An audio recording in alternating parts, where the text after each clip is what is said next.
Good morning, children. Children, it's English Balabharti of Standard 7. So, children, today we are going to see unit number 3. From unit number 3, poem number 3.4. The name of the poem is The Brook. Brook means stream, or you may say small river. It's an autobiographical poem. Brook is personified here. It represents nature. The brook itself tells us about its journey. It is a very beautiful and interesting poem. Lots of prepositions are used in this poem. An entire journey can be said. Different sounds are made by the river. So in this poem there are total 13 stanzas. And the rhyming scheme is AB, AB. So children, before I start explanation, let me just give the introduction of the poet. Children, this poem is written by Alfred Lord Tennyson. So Alfred Lord Tennyson, who born on 6 August 1809 and passed away on 6 October 1892. He was a British poet. So let's turn to our poem. Children, open your textbook and see on page number 68. Poem number 3.4, The Brook. Let's see the first stanza. I come from haunts of coot and hern, I make a sudden sally, and sparkle out among the fern, to bicker down a valley. So children, you can see in the first stanza that I is written over here. So who is this I? It refers to the brook. Here, that brook narrates its story to us. It started journey from the countryside. And it says that it comes from the places where the birds such as the coots and hern. Hern, that is the kind of water bird. Hern stands for the common European heron. So where that birds are often found, from there the stream start to journey. Then it makes a sudden quick journey to shine brightly among the ferns or to run noisily down a valley. So it starts its journey from the haunt. Haunt means the place where the people visit often or where one spend a lot of time. So it starts journey from the haunt where the coots and herns are staying over. Let's see now second stanza. By 30 hills I hurry down, asleep between the ridges. By 20 thropes a little town and half 100 beaches. Now here the brook is telling us its journey is not very simple. It is very difficult. So it hurries down by 30 hills or slips between the ridges next to 20 small villages, a little town and more than 50 bridges. Means it is going through little towns and more than 50 bridges. Means it is crossing through the more than 50 bridges. So here that number is given, the 30, 20, 50. So it is not actually counted number, but it just refers that it passes so many bridges, so many towns and continue its journey. Let's see next stanza. Till last by Philip's farm I flow to join the brimming river. For men may come and men may go, but I go on forever. Children, now here that brook is telling us that at last it flows by the Philip's farm. Means now it's the end of its journey, that it is going through the Philip's farm to join already the full river. Means it is going towards the river and it will be merged into that river. That is the end of that brook, end of the journey of the brook. The brook says that men may come and men may go, but it flows on forever. It means that people are coming, enjoying, they are playing in the water of that brook, but brook is not waiting for anybody. It is going, it is flowing forever. Children, in third stanza you can see that brimming word is used to reflect the river.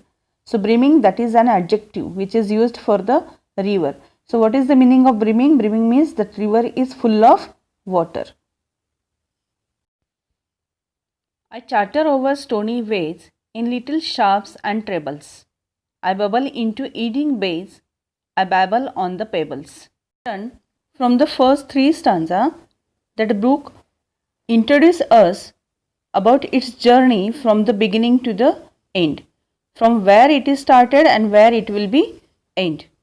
But from fourth stanza, now it is started to tell us its own experience when it flows. So let's see now what that brook telling us. Children, that brook is telling us that I chatter over stony ways. When the brook is going through the stony ways, it chatter over. Chatter means it's a sound, okay, it's a noise, as if talking very fast. It means that brook is talking with the stones which are coming in the ways in little sharps and trebles. So in little sharps and trebles means it's a sharp and trebles. It's indicate the musical sound. So when it is going on at that time, when sound is coming, and that is the sharps and trebles, musical sound it is. I bubble into Eading bays. So that brook is telling that it is bubbling into Eading bays. Eading bays means what? Moving. Eading means moving fast in a circle position. And bay, a part of the coast where the land curves so that the sea is surrounded by land on three sides. That is known as a bay. So it is going like a bubble. And I babble on the pebbles. So babble means to make a noise. If talking too much, means it is talking with the pebbles. Pebbles means that is the kind of stones, small stones. So that brook is telling when it is passes by the stony way, it is talking loudly, noise, making noise, chattering and babble with the pebbles.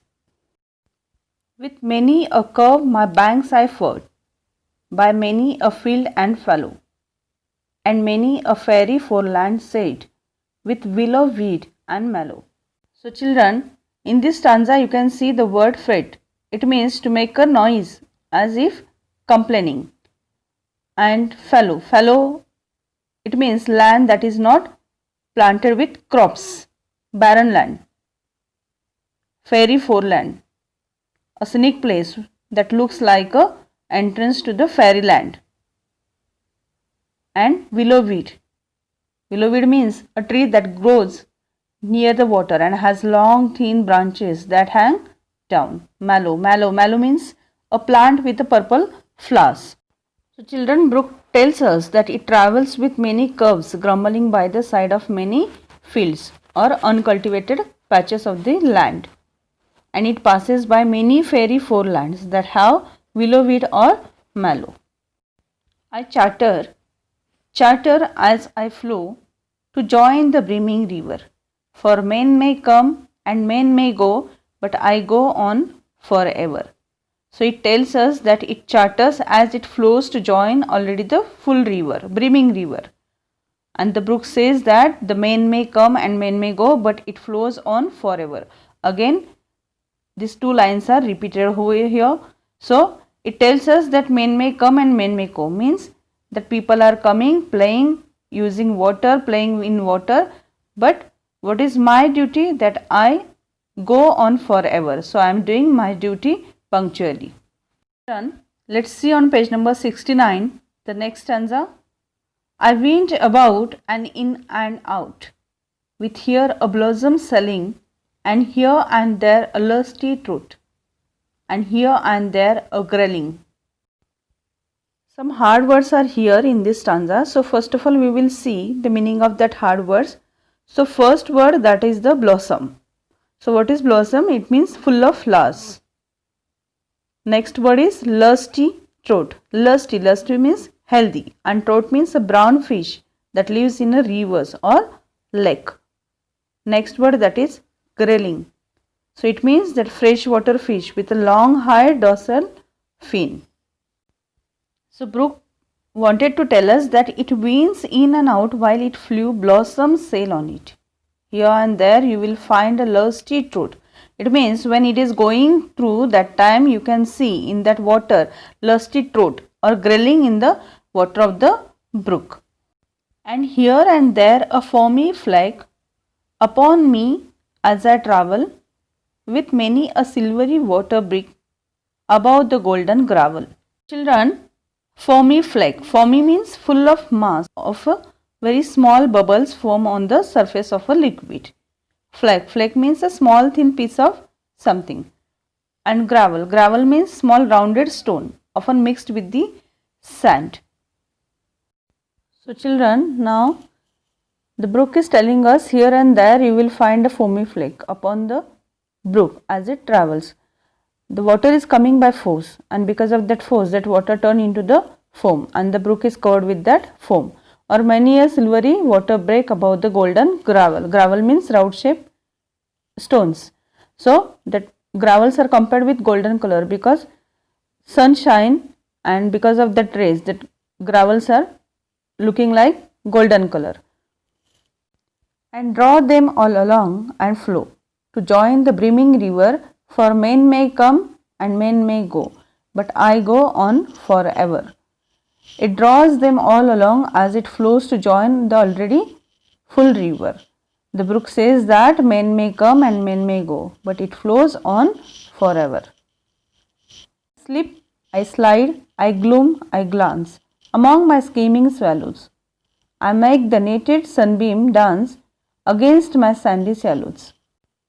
Children, it means that the brook sleeps, slides, moves in dark places, or looks about here and there as swallows skim on its surface. It makes patterns that look like nets as the sunbeams dance against the shallow sand below it. I murmur under the moon and stars. In Bramley wildernesses, I linger by my singly bars. I loiter round my creases. Children, now murmur, that word also indicates sound. It whisper softly under the moon and stars. It means that brook is whispering, talking softly with moons and stars, and wildernesses thick with brambles. It moves slowly by the bars full of singer or round its creases. And out again I curve and flow to join the brimming river, for men may come and men may go, but I go on forever. Then again it curves and flows to join the already full river. The brook says that men may come and men may go, but it flows on forever. So children, I hope that you understood this poem. So now you have to read this poem at least 2 to 3 times, and what are the hard words you will find in this poem, you have to find out the meanings from the dictionary. Some word meanings are given below the poem. You have to write down same word meanings in your classwork copy, and remaining words which are very hard, you have to find their meaning from the dictionary and note down in your classwork copy. Now we will discuss about the English workshop. So let's see on page number 70. See the first question. Read the poem aloud with proper pace and rhythm.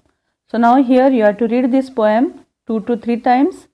Even you have to note down same poem in your classwork, and whatever the drawing is given over in the textbook, you have to copy down, you have to draw same drawing in your classwork notebook, and even you have to color that drawing. You should make your notebook very attractive, colorful, and keep it very tidy and clean. Now see the second question. Find the meaning of the following words or phrases. Just now I told you that you have to find out word meanings from the dictionary. So for these words you have to use dictionary, find out meanings and write down in your classwork copy. Now see the question number 3. Answer the following questions. From that the first one is, who is the speaker in the poem? I think that you might know who is the speaker of the poem. So the brook is the speaker of the poem. Now the second question, which lines are repeated in the poem? What do they mean? So the line is repeated, for men may come and men may go, but I go on forever. Its meaning is, this line indicates that the river lives much longer than human beings. It means it is flowing and going forever. Next question, that is, where does the brook join the river? So answer will be, the brook joins the river by Philip's farm. Next one, number 4. Mention the various places that the brook flows past?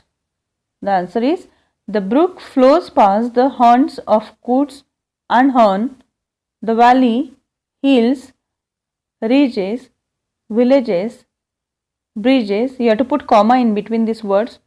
Philip's farm, stony ways, Edding bays, fields, and fallows and brambly wildernesses. The next question is, often the brook speaks of itself as if it is human. For example, I beaker down a valley. Find two other examples of the human-like activities of the brook. So, its answer will be, I chatter over stony ways. It means it is talking with the stony ways. And next one, and murmur under moon and stars. It means that brook is murmur with moon and star, whisper or slowly talking with moon and stars. Now see the next question, question number 4. Spot and write any 3 alternative phrases or sentences from the poem. Alternative phrases or sentences are those in which the same sound is repeated. So, now we will see that examples. The answer will be, the first is by many of field and fallow. So, you can see in field and fallow F sound is repeated. Second example, and here and there a foamy flake. Here and there. Next one, above the golden gravel. You can see here G sound is repeated in words golden and gravel. And fourth one is I slip, I slide, I gloom, I glance. So in slip and slide S sound is repeated, and in gloom and glance G sound is repeated. Next question is, list the prepositions you find in this poem. So children, I think that when I taught you part of speech, that time only I taught prepositions. So in that video I told you how to find the prepositions from sentence, or which are the example of prepositions. So now here you have to read the whole poem and find out prepositions and make a list, note down in your notebook. Now see the question number 6. List the phrases that have the expression many a. So again same thing, you have to find out from the poem and note down it. Now see question number 7. The poet uses words to create pictures or images in the reader's mind. For example, and sparkle out among the fun. Write down other lines that create images or pictures in your mind. Any 3. So the first line is, by 30 hills I hurry down. So immediately the hills picture is created in front of your eyes, in your mind. Second example, I went about and in and out with here a blossom selling. And third example is, I make the naked sunbeam dance against my sandy shallows. So write down these examples. Let's see now question number 8. Write a short autobiography of a brook. So children, this autobiography you have to write down in your essay notebook. So you may write autobiography of a brook, or you may write autobiography of a river. Now see question number 10. It is activity. Use the internet, your school library or other source for the following activities. So nowadays it is impossible to use the school library. So you have to use internet and find out, try to find other nature poems. So at least 1 or 2 poems you have to find out from the internet and note down in your notebook. Draw or collect landscape that can be used as illustration for this poem. So whatever the poems you will find from the internet, okay, so you have to draw landscape which is suitable for that poem, and again you have to make decorative for that, or use colors for that landscape and make it very attractive and colorful. So children, I hope that you understood whatever the part, whatever the question answers you have to write down in your classwork notebook, and whichever you have to write down in your essay notebook. Thank you, children. Have a nice day. Take care. Bye bye.